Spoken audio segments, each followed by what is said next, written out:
a vi mi stalno govorite o dubini. Ne znam da li se baš najbolje razumemo.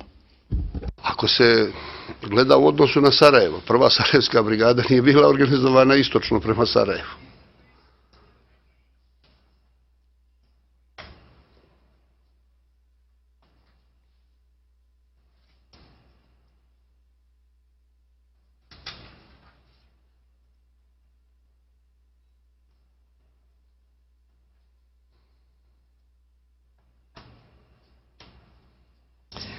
Did it go as far as... Da li se ona prostirala sve do... Predstavljajući samo trenutak. Gospodine Karadžić, izvolite. Mislim da je general Kovačević rekao nije zauzimala istočni deo Sarajeva, a ne jeste bila. Jer čini mi se da nedostaje negacija. Da. To može da utiče dalje na ispitivanje Mada Medžestona.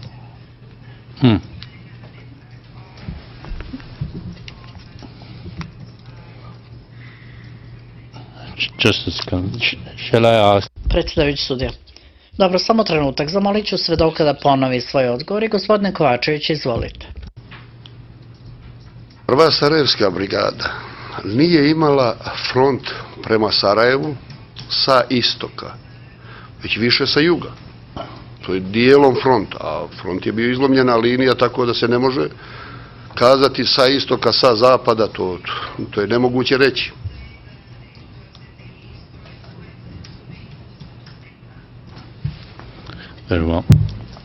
U redu.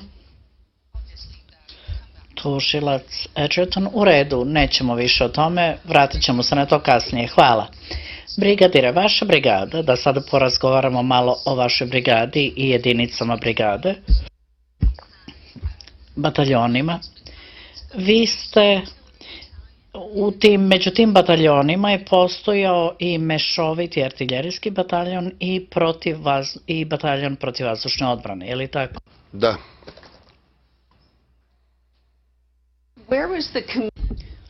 Gde se nalazilo komandno mesto mešovitog artiljerijskog bataljona? Nalazilo se u Tilavi, a najuži pojam je Uzdojnice.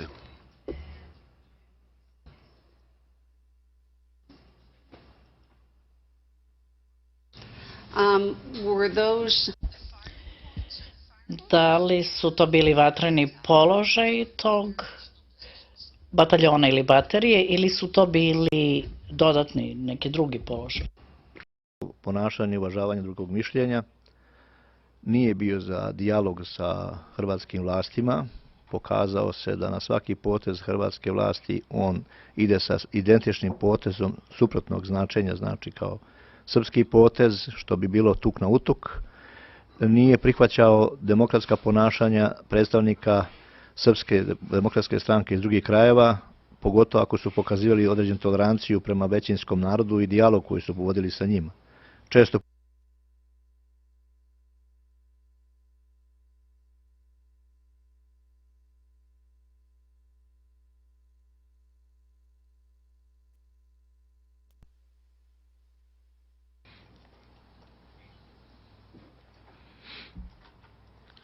Now coming back to this exhibit, which is 073, I'd like... Da se vratimo sada na ovaj dokazni predlog 00073. Bateriju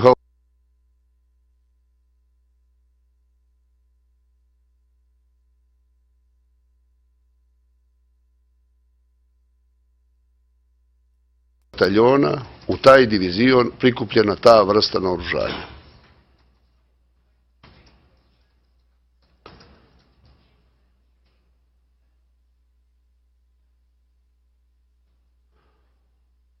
Čitavo vrijeme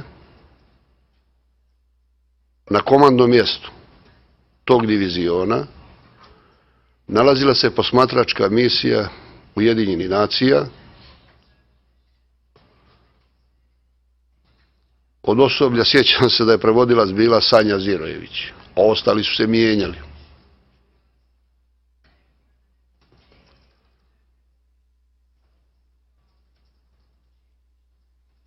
moram još da kažem da je zbog čestih incidenata u Sarajevu veoma često insistirano da UNPROFOR potvrdi da li se gađalo ili se nije gađalo,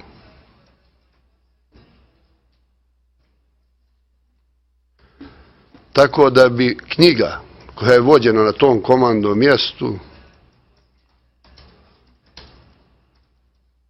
bila dobar materijal za ovako nešto.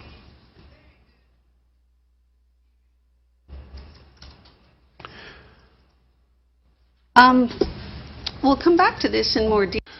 Vratit ćemo se kasnije na ovo i posvetit ćemo se tome detaljnije, ali sad ste spomenuli dnevnik neki ili neku evidenciju artiljerije. Na šta ste mislili? Sve jedinice vode svoju evidenciju. Ovdje sam mislio na knjige koje su vodili posmatrači UNPROFOR-a, gdje su oni evidentirali svako otvaranje vatre sa bilo kog punkta iz bilo koje zone gdje su se nalazili.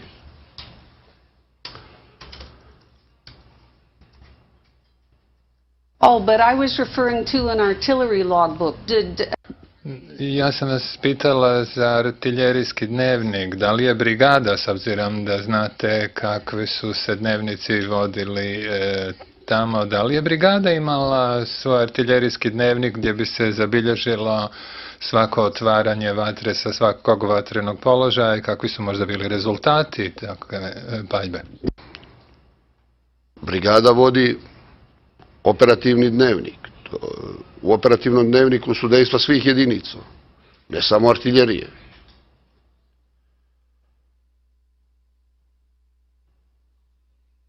Rezultati se pretpostavljaju. Ne može se u operativnom dnevniku pisati primjera radi kakvo je dejstvo bilo projektila na nekom cilju. To onaj ko gađa ne zna.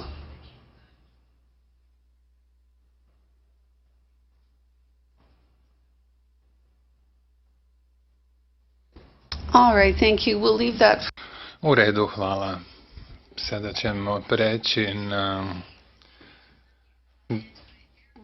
bataljone u vašoj brigadi. Rekli ste da ste imali PVO bataljon. Recite gdje se on nalazio i gdje mu je bilo komandno mjesto. Bataljon PVO praktično nije imao smisla.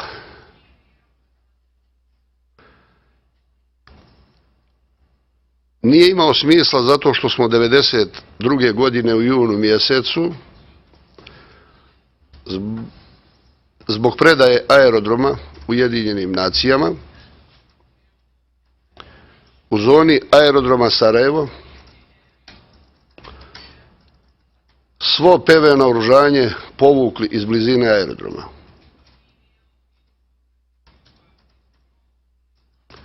Praktično PVO naoružanje u Sarajevu nije bilo ni u kakvoj funkciji,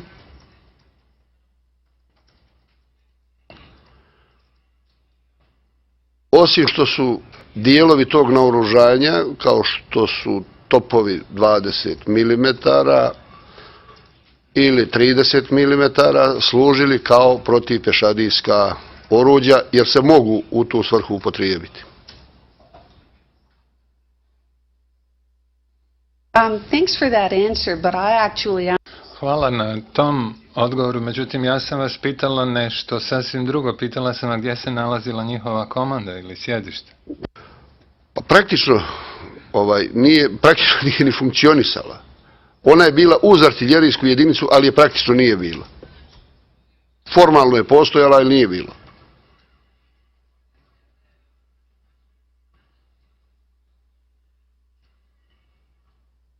And the 20 and 30 mm... Topovi od 20 i 30 mm koji su bili korišteni kao protivpješadijsko naoružanje, recite gdje su onda oni bili razmješteni? Bili su razmješteni na spoljnom prstenu, kako smo ga mi zvali, oko Sarajeva prema Trnovu, jednim dijelom u Prači prema Goraždu,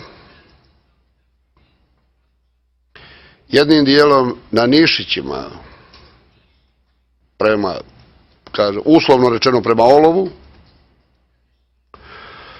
To su sredstva koja su mogla dati bolji rezultat od pješadijskog naoružanja na otvorenom prostoru, u gradu nikako. To se ne može koristiti u gradskoj borbi.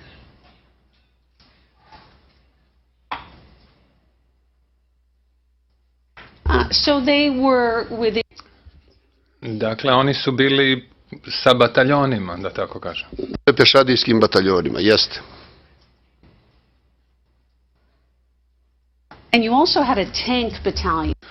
Imali ste i tenkovski divizion u brigadi, je li tako? Bio je oklopni bataljon u brigadi. On je bio raspoređen jedna četa na starom aerodromu Butmir, gdje je sadašnja baza evropskih snaga u Sarajevu. Jedna četa se je nalazila u kasarni Jahorinski potok.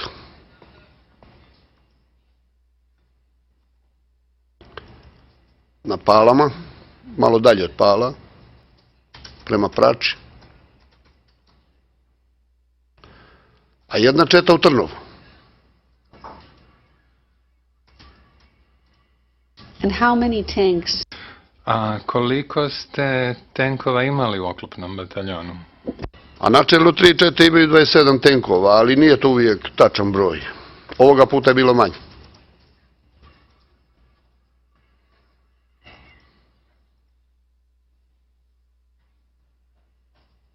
And what kind were they? T-55? Koji su to tenkovi bili? T-55, T-34, šta su to bili? Ti tenkovi su bili T-55. All right, I want to go on to... U redu, da pređemo sada na drugu temu. Temu snajpera. U vašoj izjavi kažete da nije bilo obučenih profesionalnih snajpera u mojoj jedinici, a nisam sigurna šta da shvatim šta to znači. Često govorite u izjavi o jedinici, po neki put ne znamo na šta tačno mislite. Dakle, kada ovdje kažete jedinice, da li ste mislili na brigadu, na bataljon, na šta? Ja kad sam govorio u izjavi, tačno se može razdvojiti, jer ja sam mijenjao dužnosti. Šta je bilo jedinica u vrijeme kad sam tamo bio? Dok sam bio načelnik operativno-nastavnog odsjeka u brigadi,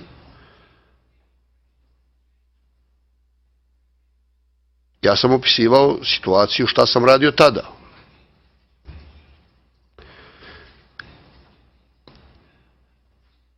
Kada sam bio komandant bataljona, opisivao sam situaciju šta sam radio tada. Tako, meni je jasno potpuno, a vi pitajte ako vam nije jasno.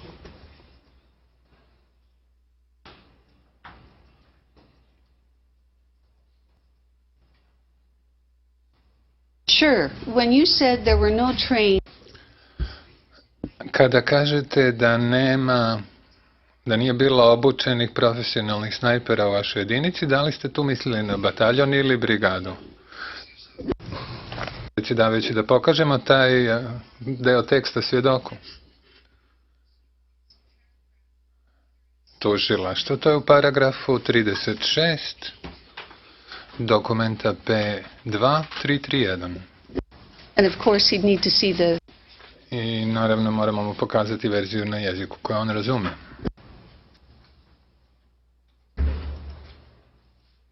So could you read out?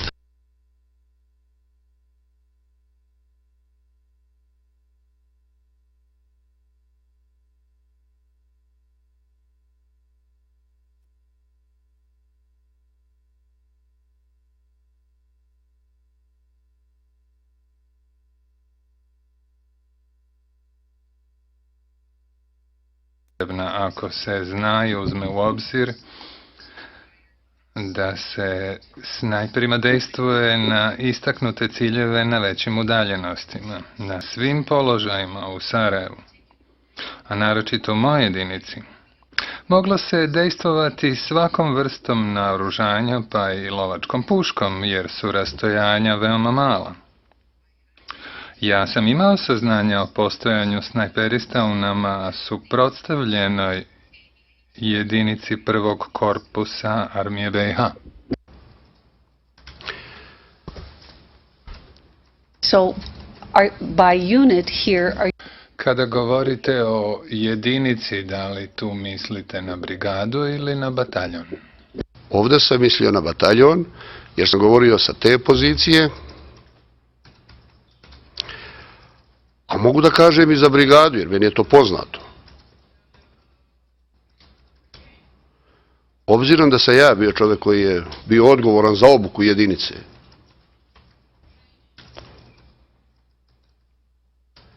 nikada nisam organizovao niti sproveo bilo kakvu obuku snajperista.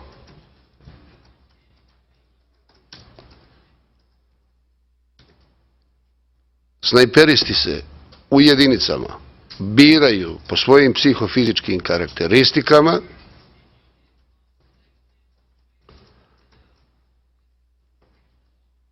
prema sklonostima, izvode posebnu obuku u gađanju, dodjeljuje im se poseban ves u vojno evidencijonom kartonu, a najodgovornije tvrdim da takvih u prvoj Sarajevskoj mehanizovanoj brigadi nije bilo. Kada sam rekao da je to nepotrebno, vidit ćete na kartama koje ste mi pokazivali, da su linije razdvajanja prosječno od 20 do 50 metara. Ko se imalo razumije u naoružanje, shvatit će da se na optičke sprave na tim daljinama ne može nišaniti.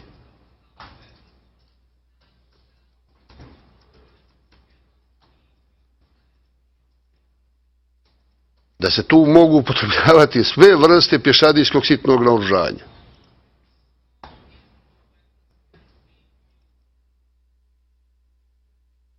I da je sa vojnog stanovišta potpuno besmislena organizacija neke snajperske vatre.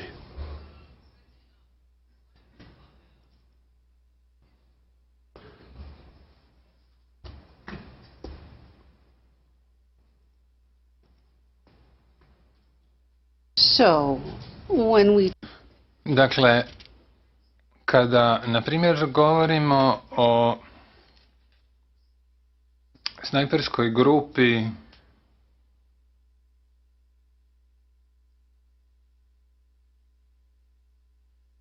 kojom je rukovodio ili kojima je komandir bio Nebojša Ivković, a koja je dejstvovala u zoni drugog bataljona, na koga se tu onda misli? Da li se tu misli na specijalno obučene snajperiste ili govorimo o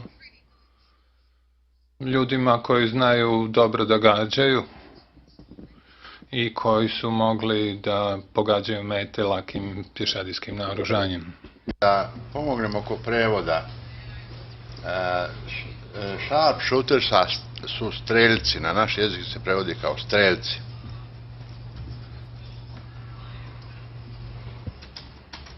A svedoku nije prevedeno tako, to je termin koji se retko koristi ovdje.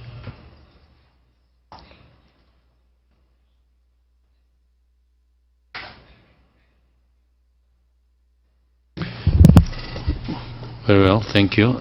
Predsjedavajući, u redu, hvala vam. Možete li vi odgovoriti na pitanje? Hoćete li ponoviti? Nisam zbog...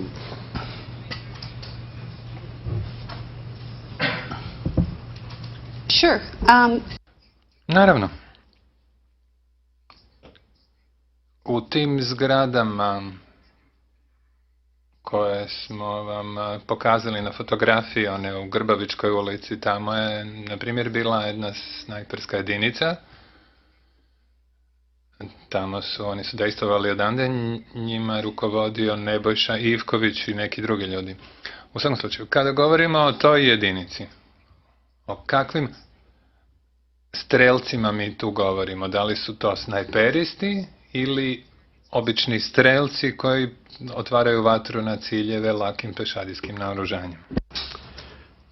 Nebojša Ivković nikada nije bio u 3. pešadijskom bataljonu. Nikada.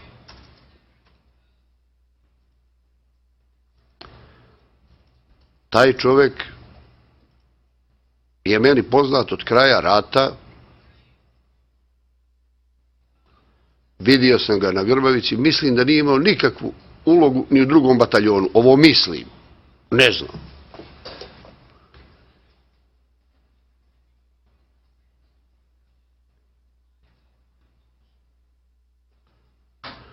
Ja vam moram reći da 1. Sarajevska brigada nije izdala takvo naređenje nikada, jer bi došlo meni kao komandantu bataljona.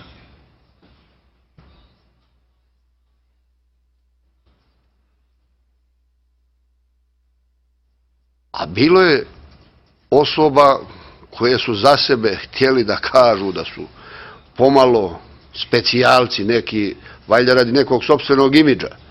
Pretpostavljam da se on tako predstavljao, ali ne znam, meni nije poznato da ikada postojala u 1. Sarajevskoj brigadi bilo kakva organizovana snajperska grupa. Ne znam koju bi svrhu služila.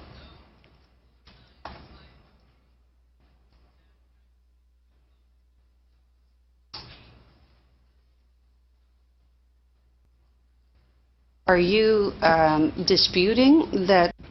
Da li osporavate da je brigada imala vatrene položaje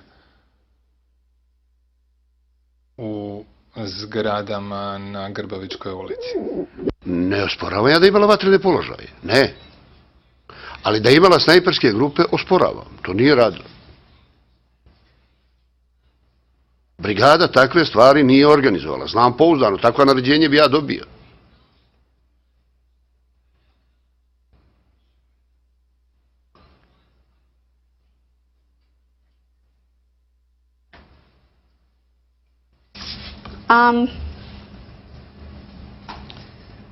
For people in these... Za ljudstvo na tim vatrenim položajima. Da vas pitam da li su oni bili opremljeni nekim specijalnim naoružanjem koje bi im pomoglo da izvrše svoj zadatak. Pouzdano tvrdim. Pouzdano znam komplet sastav naoružanja 1. Sarajevske brigade. Nijedno jedino vanformacijsko sredstvo u 1. Sarajevskoj brigadi nije bilo.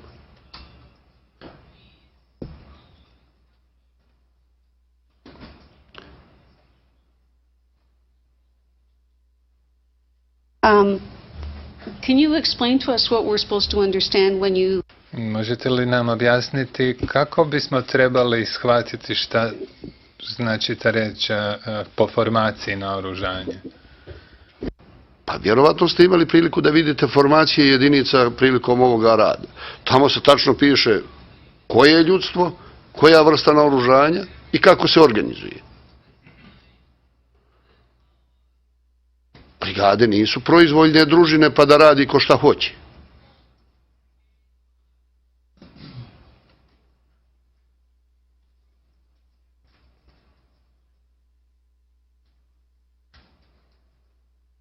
Maybe we can try again and I can help you. Možda da počnemo iz početka, možda će vam pomoći ako vam pokažem jedan dokument. Molim vas da se prikaže dokument 238, 23 po 65 tera.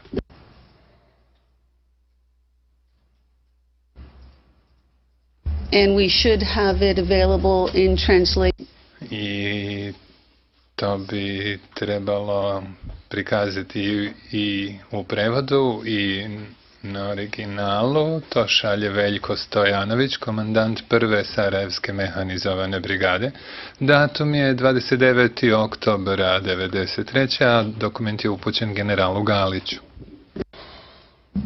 I think you need to collapse the text on... Mislim da treba smanjiti ovaj tekst s desne strane i prikazati nam originalni dokument. Da, hvala. So, Brigadier, Brigadni generale, ovaj dokument je uputio komandant vaše brigade Stojanović, odgovarajući na naređenje generala Galića, i on tu obavještava generala Galića da brigada posjeduje 4 M49 puške od 7,9 mm sa optičkim nišanima, 2 7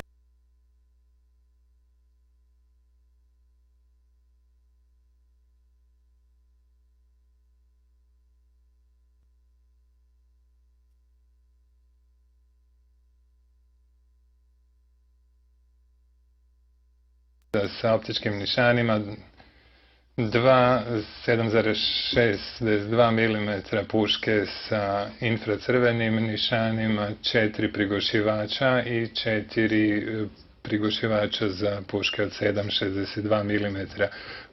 Pukovnik Stojanović kaže da u vašoj brigadi nije bilo snajperske jedinice, nego snajperske puške koje su koristili vojnici iz brigade i da su oni dejstvovali kada su bili na linijama fronta. Da li je to vaše formacijsko naoružanje o kojem govorite? Da. Da prokomentarišem ovo. Of course. Prvi Sarajevski korpus i prva Sarajevska mehanizovana brigada nisu imali jedinice samo prema Sarajevu, prema gradu.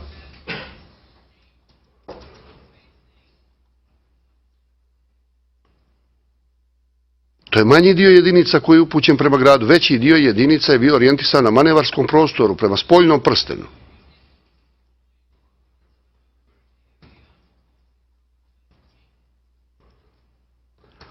Ovakva vrsta naoružanja tamo dolazi do izražaja i ovo je potpuno normalno što komandant korpusa traži od komandanta brigade da vidi gdje i kako i da li je popunjena jedinica. Ovo su inače formacijska sredstva jedinica. Tu nikakvo specijalno naoružanje nema, niti se odnekud dovodi, što nekada nije bilo u jedinicama. Sve jedinice, i vojske Republike Srpske, i muslimanske, i hrvatske, su raspolagali istom formacijom i istim naoružanjem.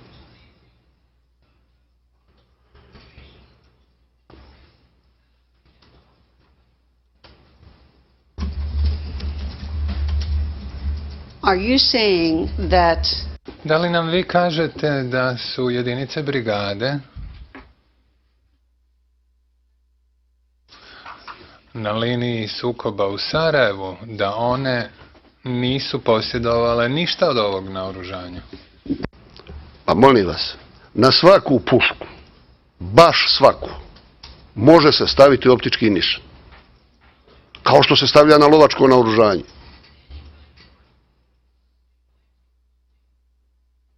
Ali svaki čovjek sa tim oružjem nije snajperista.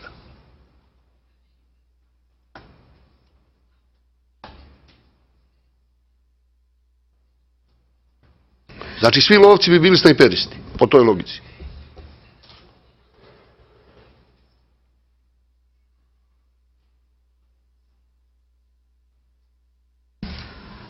just talking about units deployed on the inner. Kada sad govorimo o jedinicama i samo o jedinicama koje su bile u unutarnjem prstenu, koji su koristili takvo naoružanje, s kojim zadatkom su ga onda koristili? Pa ja sam vam malo prije rekao, na daljinama, gdje se je nalazio prednji kraj prve Sarajevske brigade u naseljenom mjestu, skoro da je nemoguće koristiti optiku. Zbog blizina.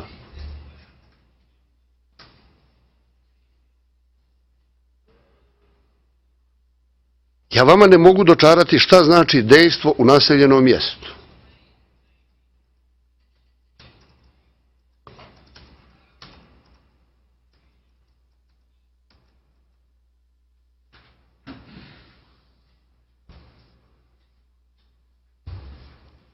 Units, the ring, who use. Govorimo o jedinicama iz unutarnjeg prstena koje su koristile ovo naoružanje. Recite, ko je vršio planiranje vatre za njih? Ne može se tu vršiti planiranje vatre.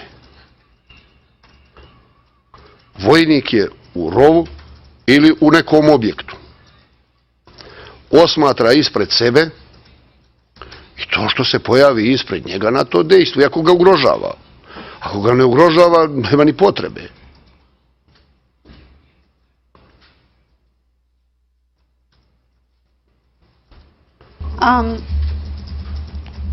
What kind of reporting? Kakva je postojala obaveza izvještavanja za te jedinice? Da li su morali da prijave svaki put kada bi pogodili i ubili nekoga? Ma taj koji gađa, on ne zna da li je ubio. I kako on može izvijestiti da je nekoga ubio? To je vam pameti.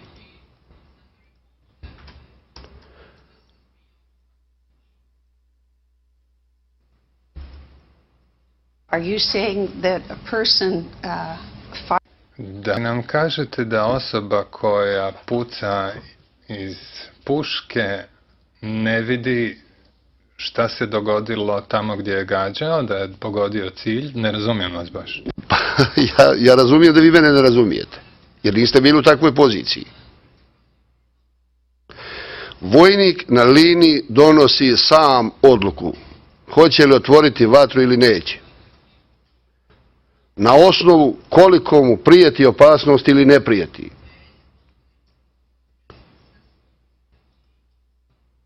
Ako bi on stvarno bio ugrožen i čekao da izvijesti, pa da mu neko naredi da otvori vatru, pa bio bi 100 puta ubijen do tada. To ne bi imalo nikakvog smisla.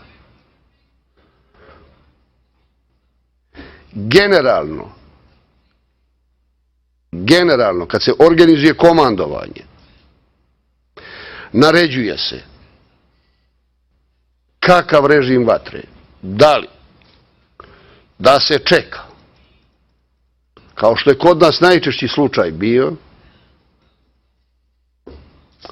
jer smo bili prinuđeni da dokazujemo da mi nismo prvi dejstvovali, već da smo to radili u samoodbrani. Nažalost, imali smo i gubitaka zbog toga.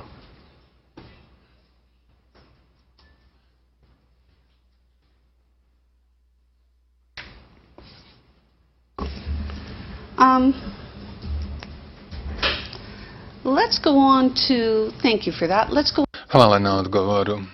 Zamolit ću da sada se pozabavimo jednom drugom jedinicom iz vašeg bataljona. U svojoj izjavi u paragrafu 43 govorite o dobrovoljcima u sastavu vaše jedinice. I pritom, s obzirom da ovdje govorimo o vašem bataljonu, da li ste mislili na Slavka Aleksića? Nisam mislio samo na njega, on je jedan od tih dobrovoljaca. Stvarno nije dobrovoljac, on je čovjek koji je živio na jevrejskom groblju, a imao je potrebu da se predstavlja kao četnik,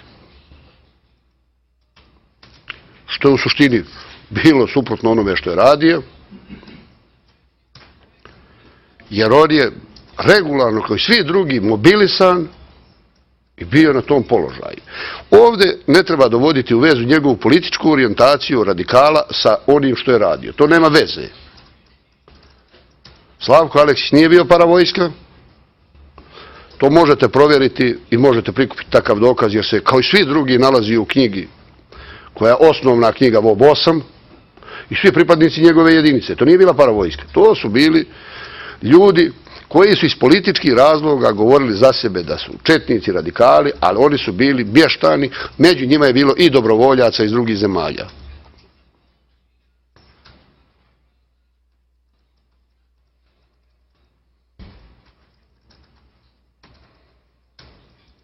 Imamo opet greške u transkriptu.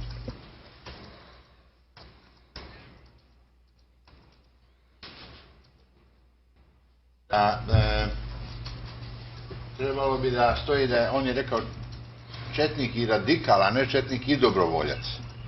A i ranije je Svedok rekao on nije bio dobrovoljac. Yes.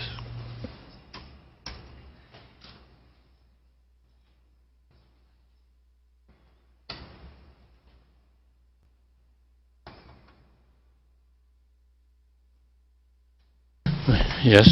Predsjedavajući sudija, dobro. U redu, gospođa Edgerton, izvolite. Tužilac Edgerton, hvala. Svedok je potvrdio što sam rekao, a nije ušao u transkript. In any event, Predsjedavajući sudija, u svakom slučaju služba za prevođenje će to pregledati. Tužilac, a da li je Aleksićeva jedinica imala minobacača? Nije. What kind of fire? A kakvo su vatreno oružje imali? Pešadijsko naoružanje bez bilo kakvih sredstava većeg kalibra od puškog mitraljeza.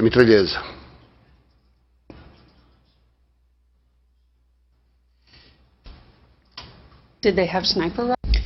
Da li su imali snajpere, snajperske puške? Kao i sve druge jedinice. To se zvala protivoklopna četa. Imali su ručne bacače za protivoklopnu borbu i imali su isključivo puške u naoružanju te jedinice. Ništa više. What was their... A koji je bio njihov zadatak?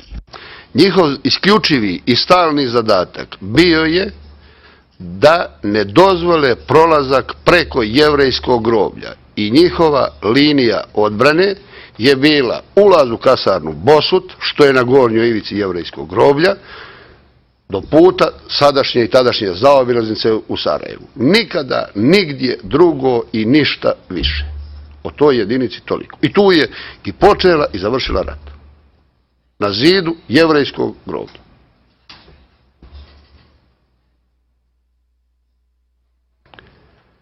Who provided... A ko je obezbeđivao opremu i materijalno-tehnička sredstva Aleksićeve jedinici? Kako su oni dolazili do sredstava koje su im potrebne? Aleksić je dolazio do oružja kao i sve druge jedinice. On je bio regularna jedinica u sastavu bataljona, tako i brigade, znači redovnim snabdijevanjem. Ne radi se ovde o paravojsci. U njegovom sastavu, pored stanovništva iz mjesne zajednice Kovačići, praktično sa prostora jevrejskog groblja, bilo je i nekolicina dobrovoljaca. Možda to unosi zabunu. A sve jedinice se na isti način snabdijevaju, pa i on.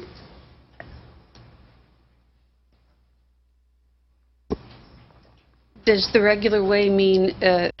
A da li to na redovan način znači posredstvom komande bataljona i onda do komande brigade? Da. I'd like to... Sada bih htjela da pređemo na jedan novi dokument, no pre toga, časni sude, zamolila bih da se ovaj poslednji dokument 23823 sa spiska 65R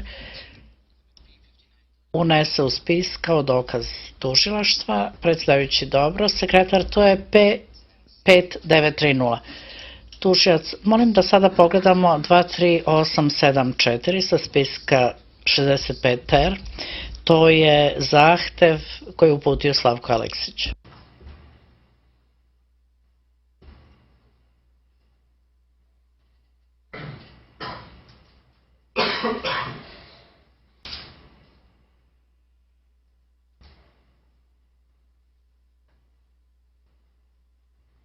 So, Brigadier, on the screen in front of you...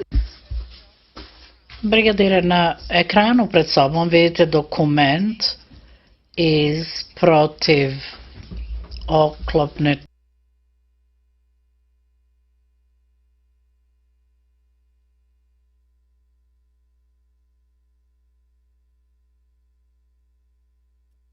milimetra, zatim zapaljive metke, snajperske puške, minobacač od 82 mm, TNT i tako dalje. Vidite li taj dokument?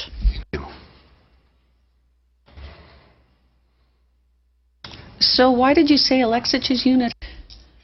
Pa zašto ste onda rekli da Aleksićeva jedinica nije imala minobacač? Pa on tražio, nije imao minobacač.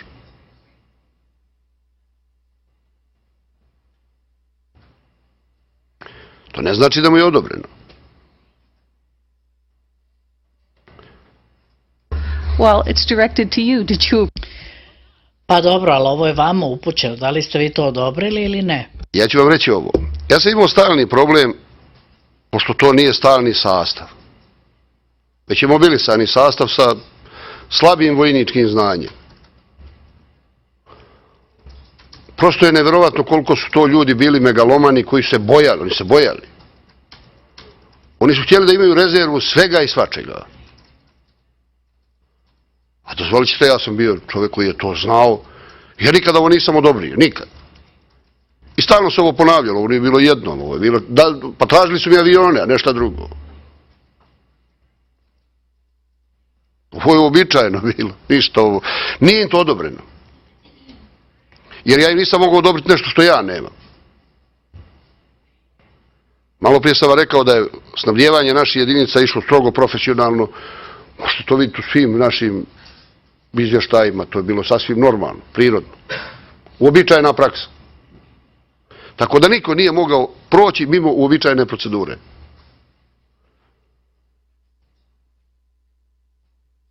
Brigadier, do you expect us to take? Brigadiru, da li vi očekujete da mi ozbiljno poverujemo da su oni tražili avione? Kažem, tražili su i podršku avijacije. Ja vam to ozbiljno kažem. Dođe sebi umisli, pobiće nas, poklaće nas, uhvati panika. Što u suštini nekad je bilo opasnosti, ali nije bilo tako. Pa vi nemate predstav o tome, ali ja sam doživio svašta. Ne radi se o vojsci koja je profesionalno obučena da ratuje, već se radi o lokalnom stanovništvu koje se boji.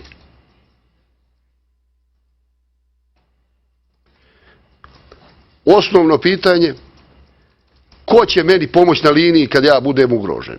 I dajem mu sve.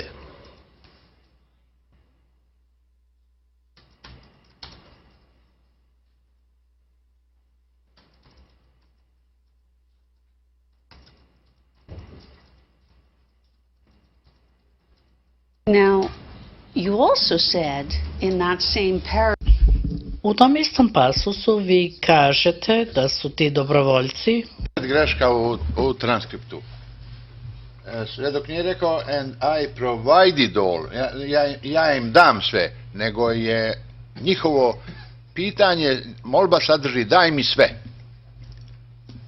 A ovo ispada da je svedok rekao i ja im dam sve.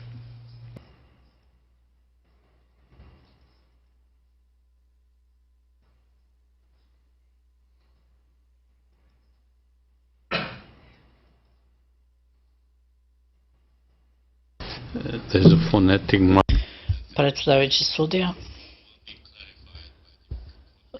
Vidim da je taj deo obeležen, prema tome to će biti pojašnjeno, to će učiniti sudski službenik.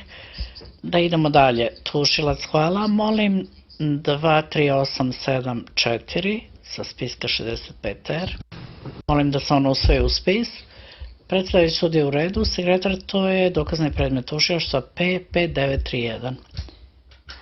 Tužilac, sada bih htjela da pređemo na novu temu.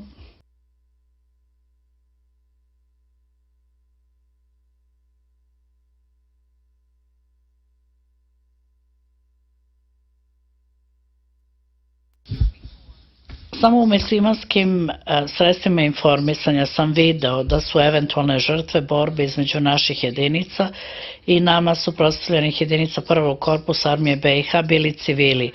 Na našoj strani je takvih slučaja bilo karakterističan je 6. 1994. godine, kada su muslimani izvršili napad na jevrejsko groblje i most na Vrbanji.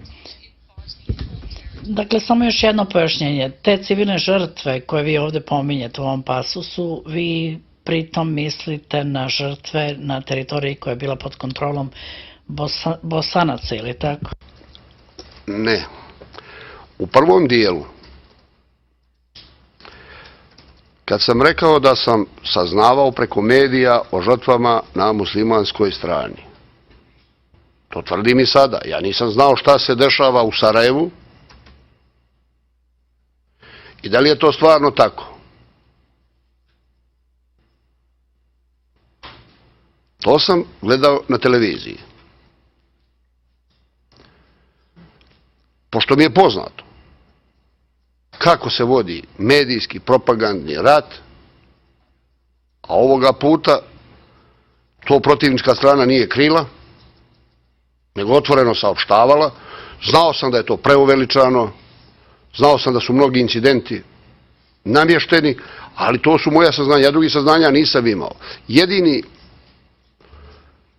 Jedini još način je bio da saznamo od prebjega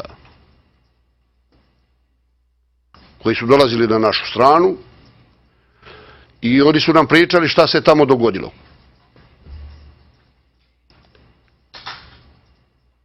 Koliko je to vjerodostojno znaju oni. Ja tamo nisam bio.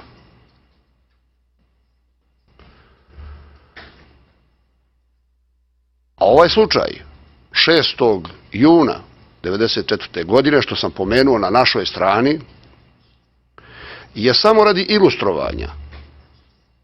Kada se god izvode borbena dejstva u naseljenom mjestu, obzirom da su civili živjeli praktično na linijama, a ne iza linija, nego praktično na linijama, pa po dubini potpuno, nesrazmjerno više stradaju civili od vojnika. Vojnici su u zaklonu, civili dok se snađu budu šteta, kolateralna šteta, kako se koristi u posljednje vrijeme termin. To je samo radi ilustracije, a bilo je ti slučajeva mnogo.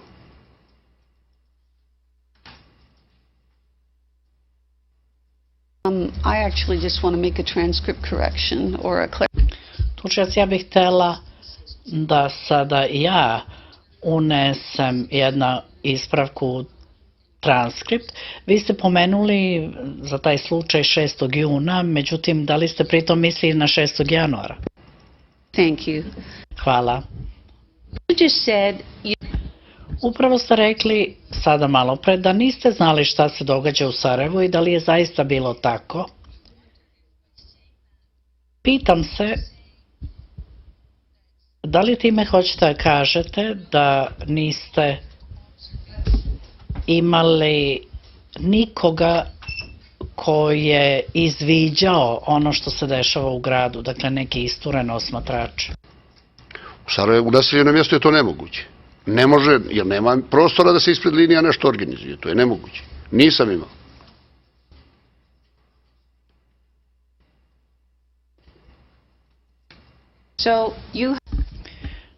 Dakle, vi niste imali isturene osmatrače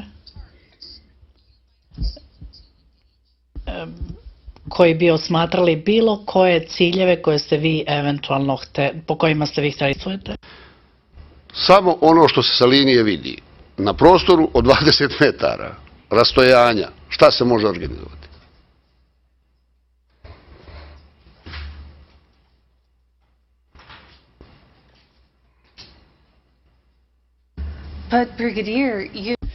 Ali, brigadire, vi ste rekli u svojoj izjavi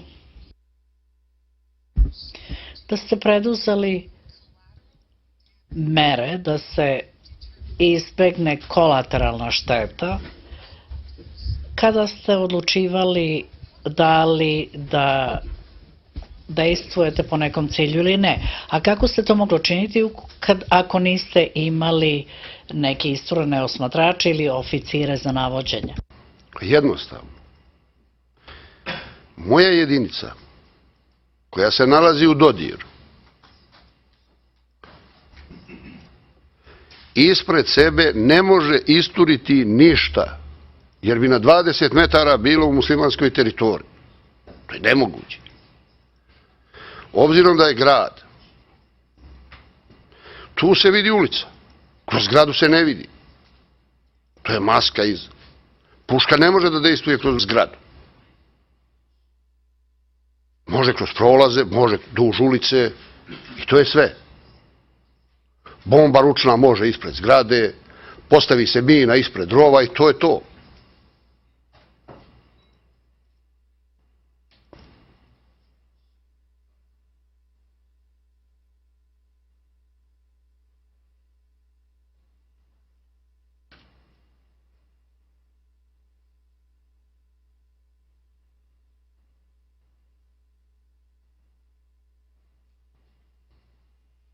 So if you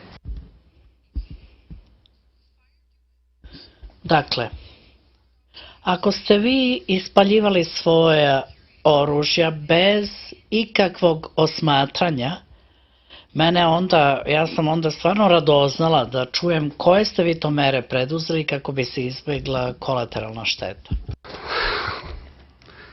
Vi tražite da vam odgovorim nemoguće. Linija razdvajanja, ponavljam, je prosječno 20 do 50 metara. Međuprostor u zonama su kuće. Kroz kuće se ne vidi. Vidi se samo kroz ulice koje izvode veliki prostor. Vidi se ako neka kuća nadvišava neku kuću, ali ne daleko. I tvrditi da je neko mogao da sa Grbavice vidi šta se dešava na Baščaši, taj je lud. Ili primjera radi samo 100 metara dalje preko Miljacke, jer on to zgrade ne vidi. U gradu se to ne vidi. Kogod tvrdi suprotno, taj je lud. Evo, izađite ovde na ulicu, pa vidite šta možete iz zgrade vidjeti na suprotnoj strani. Možete samo sljedeću zgradu vidjeti. I onda o kakvom navođenju je riječ? Šta navodi? A kakve potrebe ima navoditi pešadijsko naoružanje? To se gađa na bliskim ostojanjima, što se kreće ispred. A metak svaki ne pogađa, to je meni jasno. Ode i po dubini i tako dalje. Ima i rikošeta, ima svega.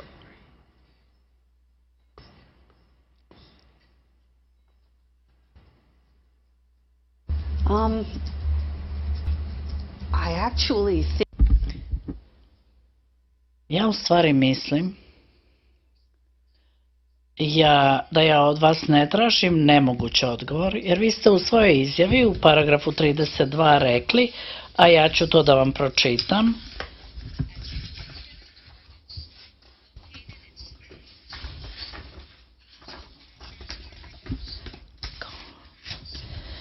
Mi smo prilikom vršenja borbenih dejstava i otvaranja vatre na vojne ciljeve koji su se nalazi u civilnim zonama preduzimali mere da se smanje kolateralne civilne žrtve.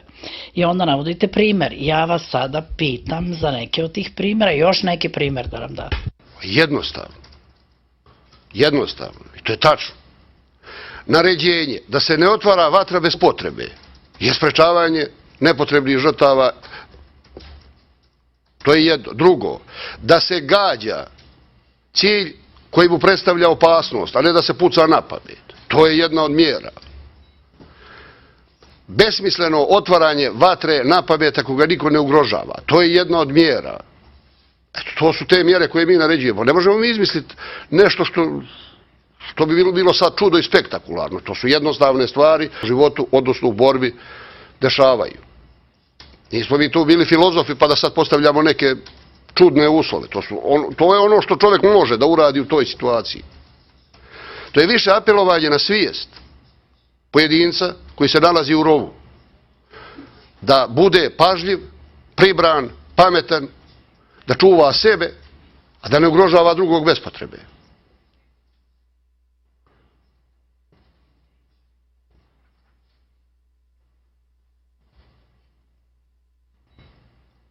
so.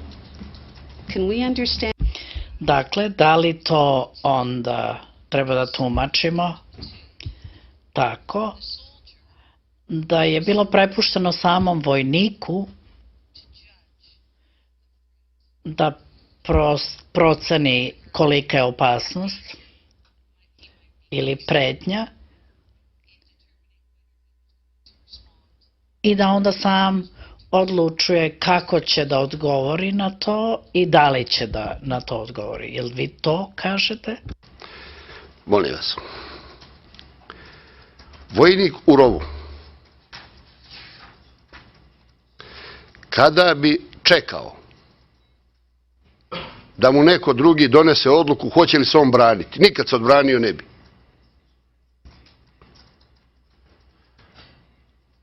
Prirodno je da protivnička strana vreba svaku neopreznost da nanese gubitak.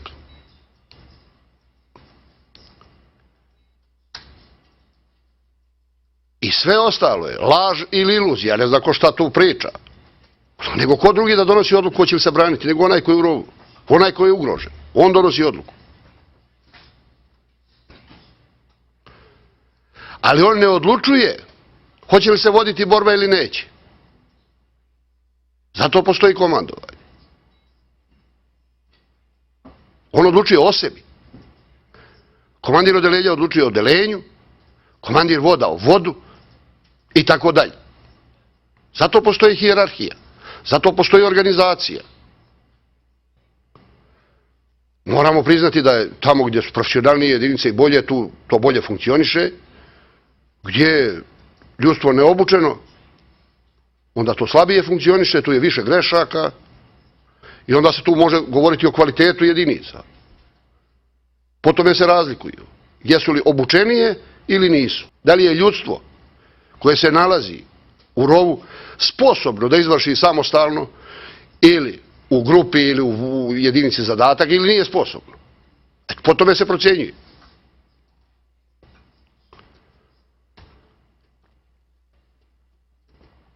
How about, you talked about the soldier and Dobro, vi ste govorili sada o vojniku u rovu, a šta je sa vojnikom koji ispaljuje zrno od 60 ili 80 mm iz minobacača? Da li je na njemu da odluči kada će dejstvovati ili pak i koji će to biti i da li je odgovarajući odgovor s obzirom na pretnju? To nije isto. Minobacač je kolektivno naoružanje. U vojsci postoje oružja koje poslužuju pojedinci.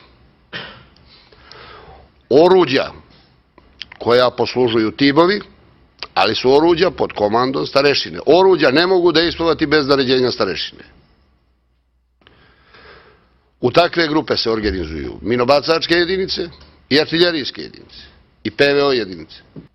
Po tome se razlikuju od ličnog naoružanja. Lično naoružanje duži vojnik i odlučuje o njegovoj upotrebi. Kolektivno naoružanje duži jedinica i komandir jedinice odlučuje o upotrebi te jedinice. Ne može se desiti da vojnik sam odlučuje o upotrebi minobacača.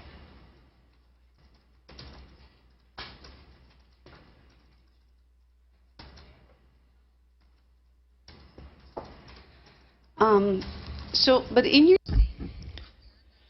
Ali u vašoj izjavi u paragrafima 28 i 29 vi kažete da praktično da ukoliko bi i bilo izdato naređenje od strane komande SRK da treba otvarati vatru samo ukoliko su direktno životi ugroženi, da li se to odnosi samo na vojnika u rovu ili pak i na vojnika, dakle vojnika koji ima pešadijsko naoružanje, ili se pak to odnosilo i na vojnike koji su posluživali minobacača?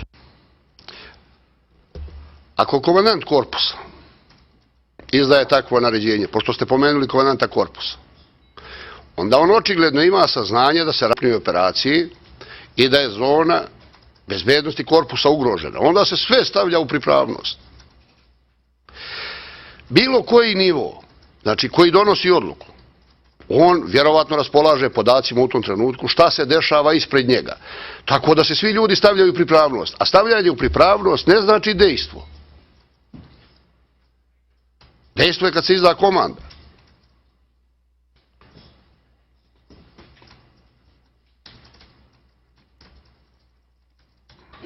I'll read to you what you said.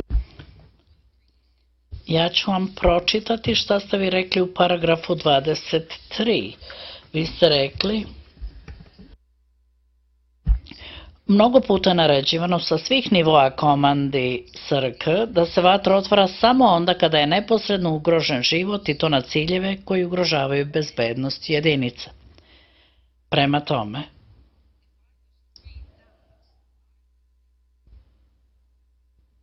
kad to pročitam, Ja pomišljam da kogod je instanca koja ispaljuje oružje, da ta osoba odlučuje kada treba da i da odlučuje šta bi bio pravi i proporcionalni odgovor, zar ne? Ovo je stavljanje jedinice u pripravnost. Očekuje se dejstvo, stavlja se u pripravnost. Malo prije sam rekao, vojnik ispred sebe osmatra. To je uzak pojas, 20 do 50 metara, ne više. Toliko jedan vojnik vidi. Praktično ne mora više vidjeti. I na tom prostoru od 20 do 30 koliko metara već ima, on će sigurno donijeti odluku ako mu prijeti opasnost. Ako ima vremena, on će obavijestiti. Ako nema vremena, normalno je da će dejstvovati, da se odbrani. Ali oruđa, kolektivno naoružanje, dejstvuje samo po uočenom cilju, po naređenju. Ako taj vojnik iz rova vidi ispred sebe grupaciju, on će izvijestiti, a onda će komanda donijeti odluku šta će dejstvovati, kad će dejstvovati, ko će dejstvovati.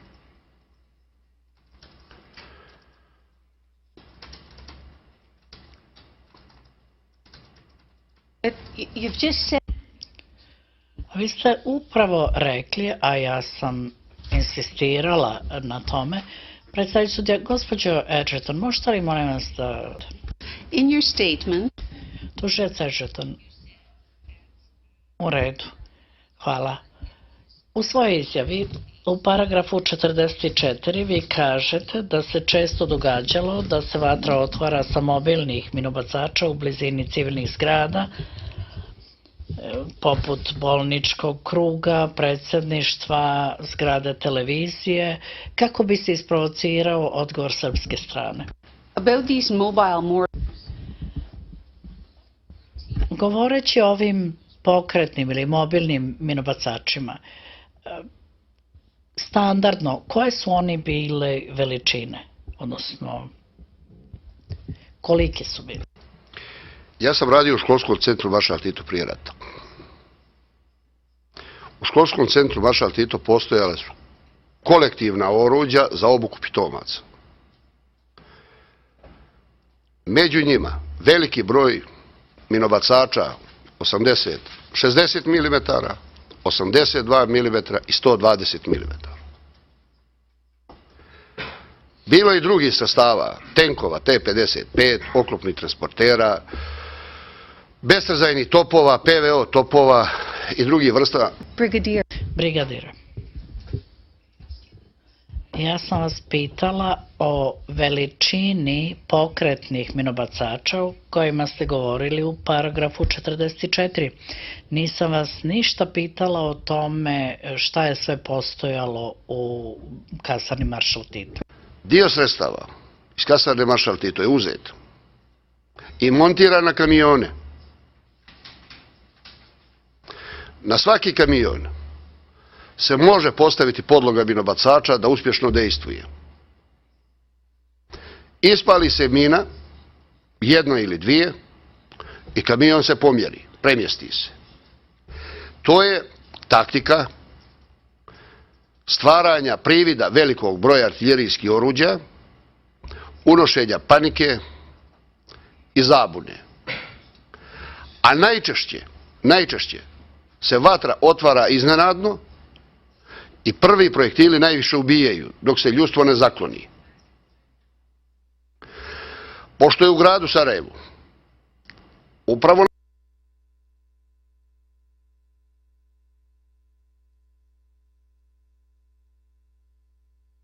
Gospođe, pitam, možemo li sada na pauzu i recite nam koliko vam je još vremena potrebno za unakrsno ispitivanje tužilac Edgerton, pa najviše jedna sednica. Predstavljajući sudija, hvala. Sada pravimo pauzu 30 minuta. Molim, ustanite.